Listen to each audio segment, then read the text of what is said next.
Es un gusto tenerte en Casa de Bendición. Soy el pastor Renato Morales y el tema que abordaremos en este día es acércate con confianza. Espero que te sea de bendición.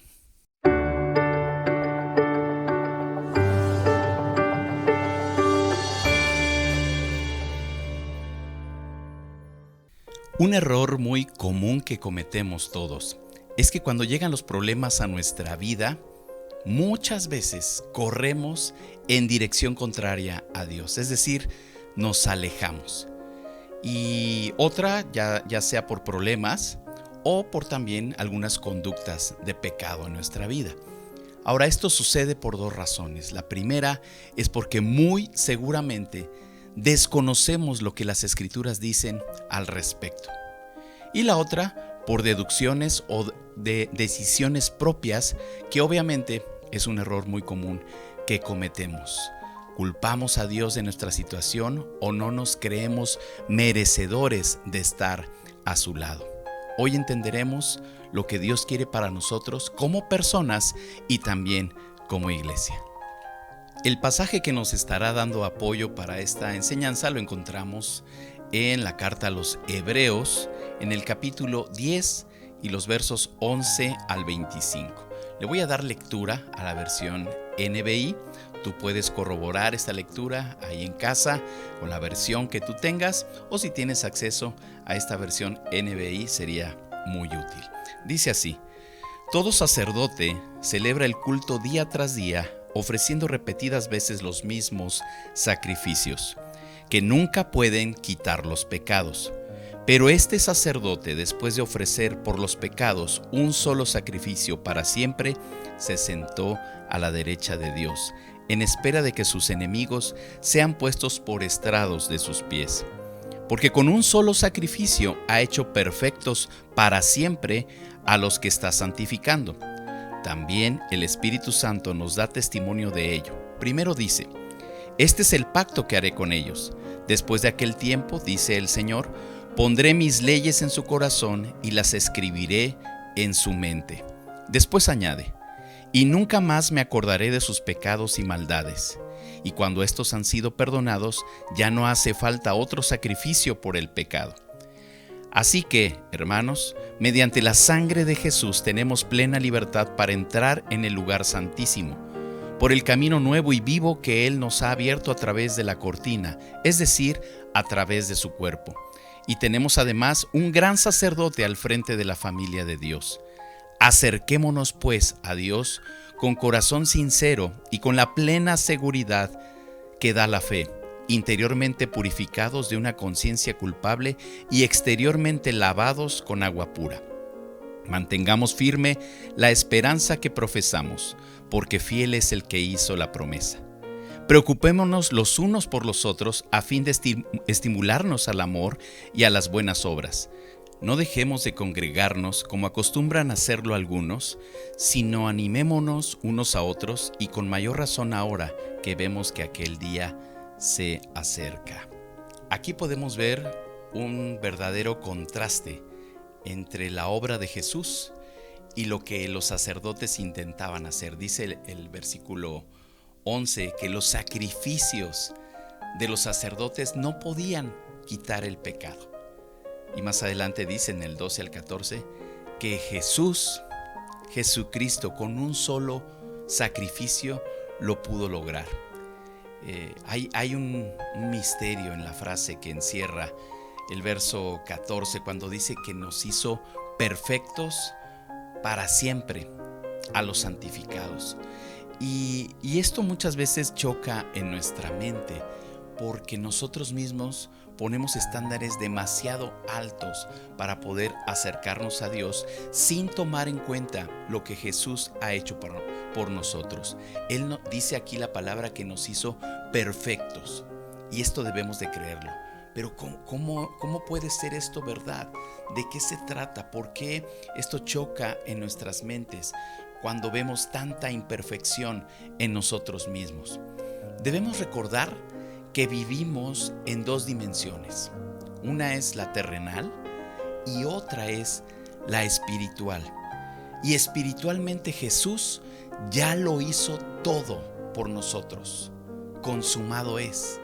Él ya no necesita volverse a sacrificar. Con un solo sacrificio, Él hizo todo lo que tenía que hacer y espiritualmente nos ha modificado. Entonces, nosotros debemos de ajustar nuestra forma de vida, nuestra manera de vivir. Entonces, para que sea de una manera ejemplar, debemos esforzarnos en empatar nuestra vida terrenal con lo que Él ya hizo espiritualmente. Esa es la vida cristiana. Esforzarnos por vivir de acuerdo a lo que Jesús ya hizo por nosotros. Por eso es que Él nos ve perfectos.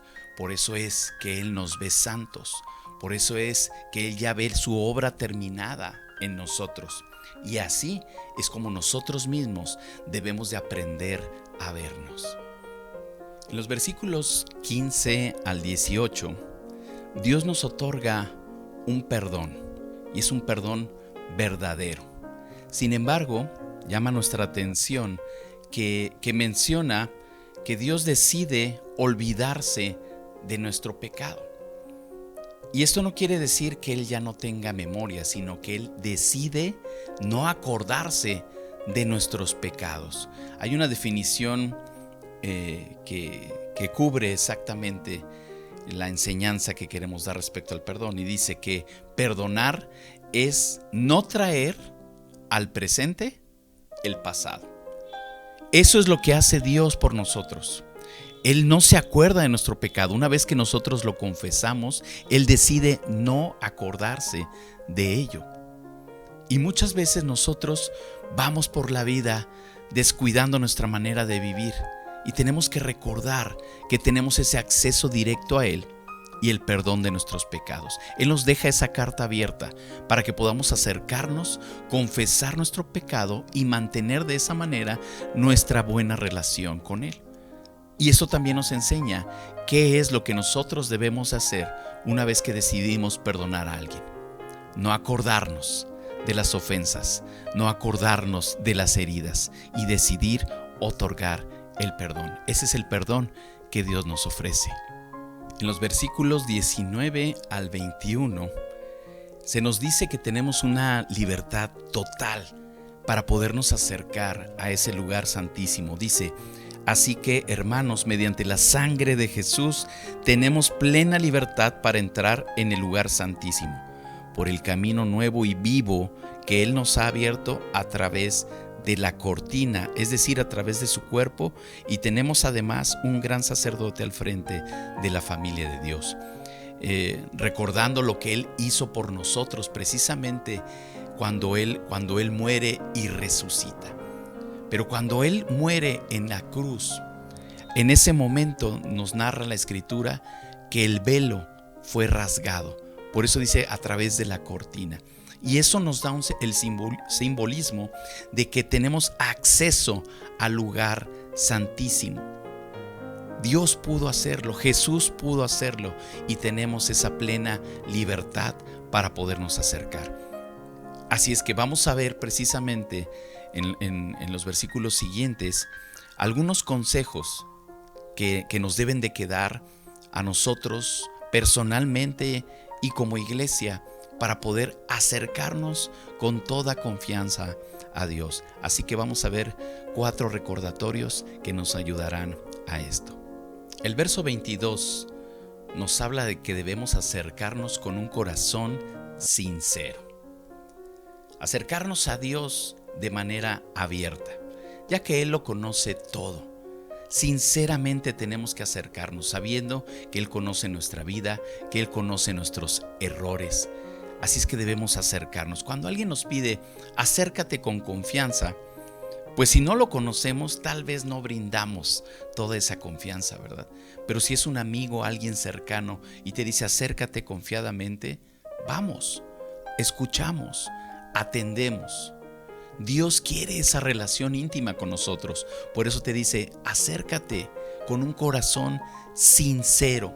No debemos justificar nada delante de Él para acercarnos. Por eso es que tenemos que acercarnos sinceramente, con un corazón sincero delante de Él. si buscamos alguna justificante, no es que yo necesito hacer esto o tal cosa para poderme acercar, no es necesario, simplemente un corazón sincero delante de Él. El verso 23 dice que mantengamos firme la profesión de nuestra esperanza. Y nuestra esperanza está en Dios. Nuestra esperanza es la vida eterna. Nuestra esperanza proviene de haber creído en Jesús. Y esto debemos de mantenernos firmes en lo que hemos creído. Esta esperanza está basada en el hecho de que Dios es fiel. Su fidelidad en nuestra vida es la que debe respaldar precisamente esa esperanza eterna que tenemos en Él y mantenernos firmes, constantes en Él. En el verso 24, en la versión NBI que leímos, dice preocupémonos. En otra dice considerémonos unos a otros. Dentro de la iglesia, en el reino de Dios, no podemos estar totalmente aislados, y lo hemos compartido mucho ahora que hemos estado enfatizando acerca de la iglesia. No podemos estar en una posición de no te metas en mi vida, yo quiero estar solo. El preocuparnos sinceramente por los demás, ojo con esto, no es una actitud metiche, cabe aclarar, ¿verdad? Yo creo que todos en este sentido pues percibimos muy bien cuando alguien se acerca sinceramente o que le preocupa tu vida y que quiere saber en qué te puede apoyar, a cuando quieren enterarse de santo y seña de tu vida por el simple hecho de saber el chisme, ¿verdad? Es algo muy diferente. Pero si nos preocupamos unos por otros, creamos un vínculo como una gran familia. Y esto es algo muy importante que no se nos debe olvidar, que nos preocupemos unos por otros y de esta manera estar en la posición de podernos ayudar en el momento adecuado, de podernos servir unos a otros. El verso 25 nos recuerda que no debemos dejar de congregarnos. Si algo hemos padecido en estos años con esta pandemia global, precisamente las iglesias se han visto afectadas por dejar de congregarse. La unidad de la iglesia es algo muy importante. Al dejar de congregarse, los miembros se debilitan. No debemos de dejar de congregarnos. Sabemos que hay circunstancias de fuerza mayor, que en alguna ocasión tal vez lleguemos a faltar a alguna reunión, y eso no debe de ser ningún problema.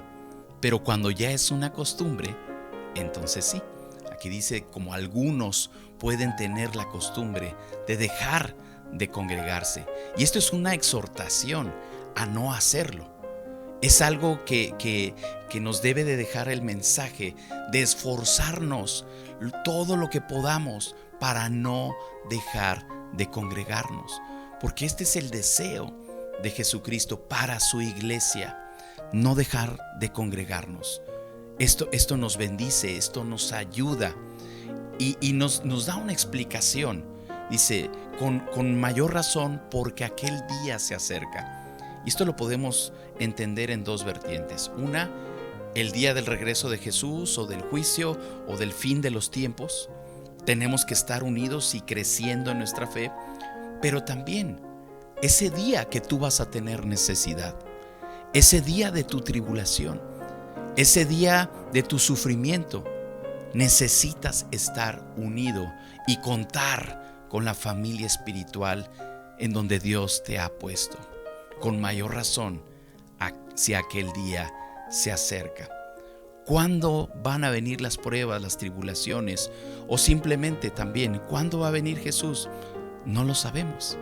Debemos estar listos, debemos estar preparados. Por eso es muy importante no dejar de congregarnos. Si tú sabes que alguien está pasando alguna necesidad o que ha faltado a la iglesia, háblale y dile, te hemos extrañado, nos haces falta, eres parte de esta familia. Nuestra relación con Dios va directamente proporcional también con ese deseo de congregarnos. Es decir, no puede haber un cristiano aislado. Aquellas personas que luego dicen, No, es que yo puedo estar solo en mi casa. Yo en mi casa leo la Biblia, adoro a Dios. Y eso puede ser muy bueno. Pero si la Biblia dice, si Jesús enfatiza que no debemos dejar de congregarnos, esto es algo muy, muy importante. Entonces, tenemos que considerar eso, ¿verdad? Si hay algo así, seguramente hay algún tipo de herida en el corazón o algún resentimiento que bloquea esa necesidad de poder reunirnos. No es algo bueno estar solo. Así es que debemos de pensar en estos consejos que nos deja aquí la Escritura y que nos hace muy bien recordar. Tenemos que acercarnos con un corazón sincero. Acércate con confianza. Esa es la mejor posición para estar delante de Dios. ¿Cómo? Cerca. Porque estando cerca, escuchamos, lo percibimos, atendemos. Acércate con confianza a Dios. No escuches la voz del enemigo que te diga, es que no eres digno, es que fue muy malo lo que hiciste, es que fíjate en los errores de los demás. ¿Para qué vas a ese lugar donde hay mucha hipocresía? Todas esas son mentiras del enemigo. Tú tienes que acercarte confiadamente a Dios y permanecer firme en Él. Permanecer firme en nuestra esperanza, permanecer firmes en nuestra fe de lo que Él nos ha pedido. Dice que nos preocupemos unos por otros. Tú eres un elemento muy importante. Tal vez alguien en la congregación necesita que tú le hables. Tal vez alguien más necesita algún consejo, alguna palmada, algún abrazo, alguna llamada. Saber que nos preocupamos unos por otros. Si es el cumpleaños de alguien, no nada más mandes el clásico mensaje, hazle una llamada. Si hay alguna necesidad, algún logro importante, háblale, invítale un café, que podamos desarrollar relaciones sanas en la iglesia. Preocupémonos unos por otros y no dejemos de congregarnos. Esto es algo muy importante porque somos piezas claves. Tú y yo somos importantes. Tú y yo tenemos una función especial y hacemos falta. Hacemos falta dentro del cuerpo que es la iglesia. Esforcémonos cada día en cumplir con estos consejos para poder ser mejores delante de Dios y de esta manera ir extendiendo el reino. A esta sociedad le hace falta que hijos de Dios, hijos decididos, valientes, den ese ejemplo de poder hacer las cosas que Dios quiere para que vivamos mejor. Te agradezco mucho que nos hayas acompañado en este video, en este mensaje. Síguenos en nuestras redes sociales y estate al pendiente de los mensajes que estaremos compartiendo contigo. Dios les bendiga.